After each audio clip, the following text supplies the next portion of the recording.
And I know so many people who just deal with it. Like for a long time, my mindset was I was a gymnast, so this is just how I'm going to feel for the rest of my life. That's so freaking sad. That's so sad. But that doesn't have to be the case. Good day, good people. It's Chantel Sarita giving you all of the positive vibes.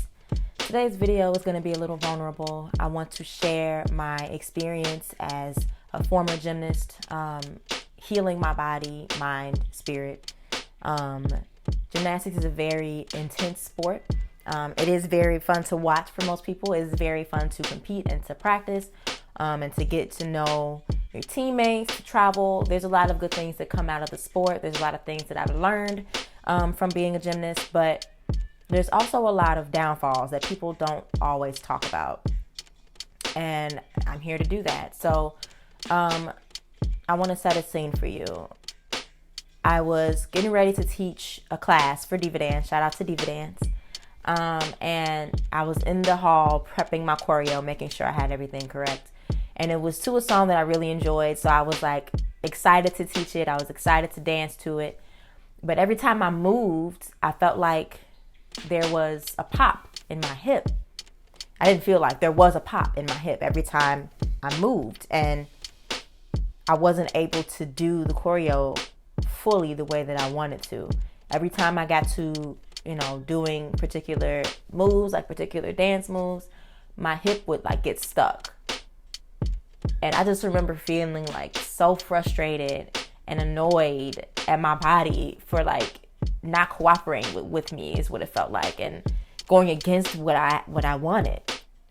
And that's when I started to, one, take my healing more seriously, and two, really like reflect on what it was that I was experiencing in general. Like, yes, I had a hip injury,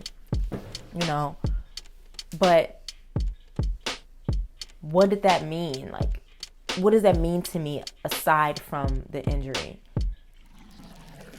And I started to do physical therapy or personal training with Kim. Shout out to Kim. I'll link her in the description box. She's amazing.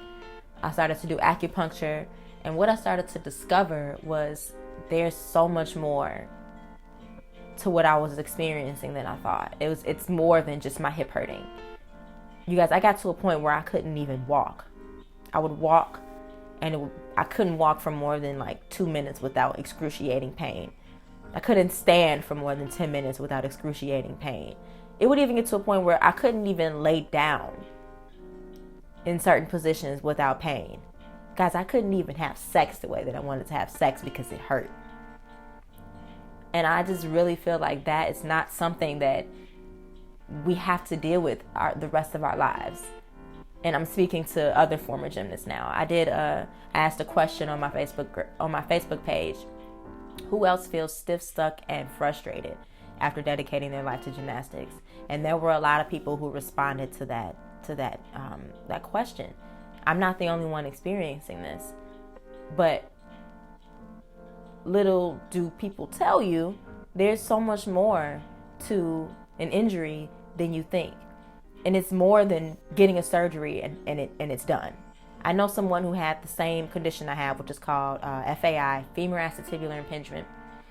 And she had the same issue that I had. They told me I needed surgery. I went in for an MRI. They put this big ass needle, it was probably like this long, into my hip where I felt it touch my bone. Ugh, I'm like cringing thinking about it.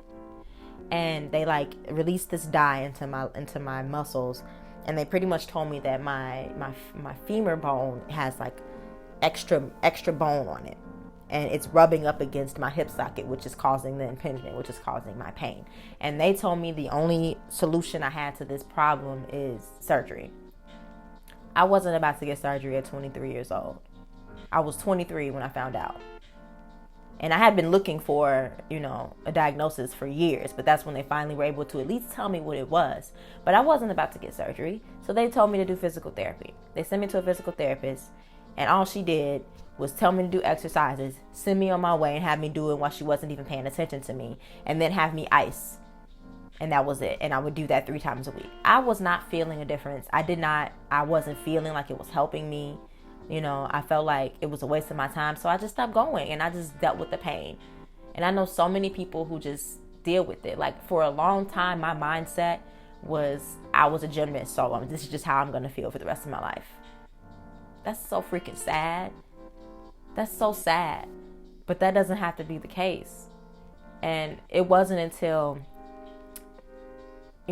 running into the right person at the right time and kind of realizing like, oh, there are different things that I can do in order to heal myself.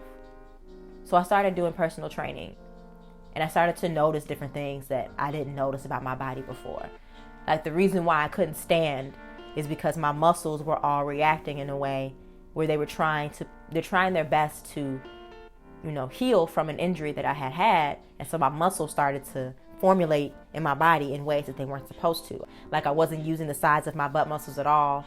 And when I started to train under Jukeboxx LLC, ran by Stacy, Letrice, dance hall queen Jukeboxx, I started to do more hip motions and started to whine and learn how to do work with my lower body more. And I wasn't using my lower body at all. I thought I was.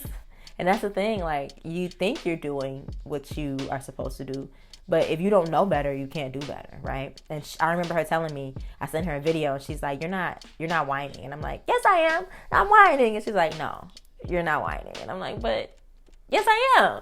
And so now looking back, I'm like, I wasn't, because I wasn't using the muscles that, I was supposed to move in order to do those types of motions. And I just remember it just being in pain all the time freaking sucks. And even now, like that I've started my healing process, it's still so many layers. Like I woke up this morning, I have to do I have to do hip self-care every morning. I have to do a particular set of exercises that help me to be able to function as a person, like to walk normally and to stand without pain. And I remember waking up this morning to get ready to do my hip self-care, and I just was feeling defeated. Like it has been helping me so much, but the idea that I have to do this particular thing, like this hip self-care routine every single day, and every day, like when I roll out, I use this foam roller here, and I like roll out the front of my thighs and the sides and my IT band and all of the things. And when I'm doing that, it's really painful. Like there's lumps in my thighs, all down my thighs that I feel as I roll them out. And I have to pay attention to it. I can't just, when I made the mistake when I first started my healing process, and I would just do it just to do it. Like, oh, I'm going to do a couple of these things because it's going to be good for my body. That's not how it works, though. You have to put your mind into it. You have to focus.